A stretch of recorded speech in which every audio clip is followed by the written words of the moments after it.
I'm Ming Doyle, and right now I'm co-writing Constantine the Hellblazer over at DC with James Tynion the Fourth.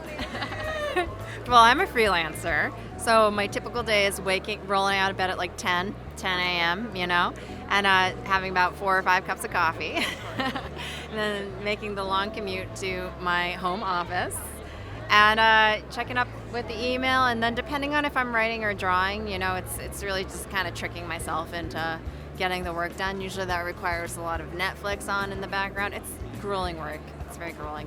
And, bedtime by a very reasonable 3 or 4 a.m. Okay, because like a dream project would be to adapt Anne Rice's Vampire Chronicles in my own style, both handling the writing adaptation and doing the art as well. And I would do it kind of dream journally.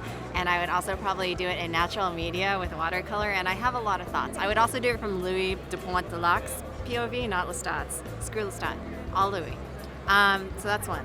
I mean, I've thought about it a lot. Second one, I love Gambit. I totally love Gambit, and I've heard enough about people saying that he's not a good character and that he has no backstory. Yeah. Assassin's Guild? Yeah, I want to get in there. Let's do it.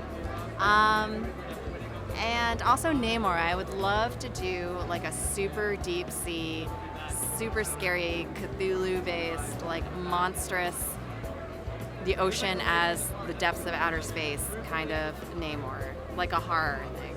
I mean, like all my friends and peers are always telling me, never look online, never Google yourself, and I really try not to.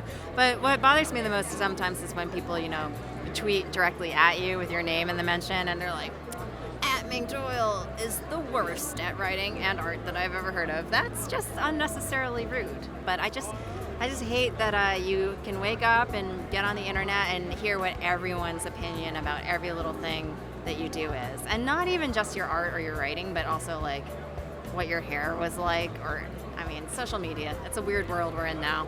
So I just try to not go on the internet that often. Usually you have to be on Twitter and Tumblr these days in order to have your presence really be fully recognized. So it's unfair and it's selfish, but I try to use it more as just a broadcast tool than something that I engage in fully. Why not? I mean, if you're an anti-heroine, obviously, yes. If you're going to have anti-heroes, you can't not have anti-heroines. Otherwise, all women, you fall into like the Madonna or the whore kind of complex. You can't just have the extremes. You have to cover the entire spectrum of humanity. And even to imply that women can't fulfill every role out there, or that it's like somehow groundbreaking that some of us might be kind of shitty people with some redeeming qualities, it's ridiculous,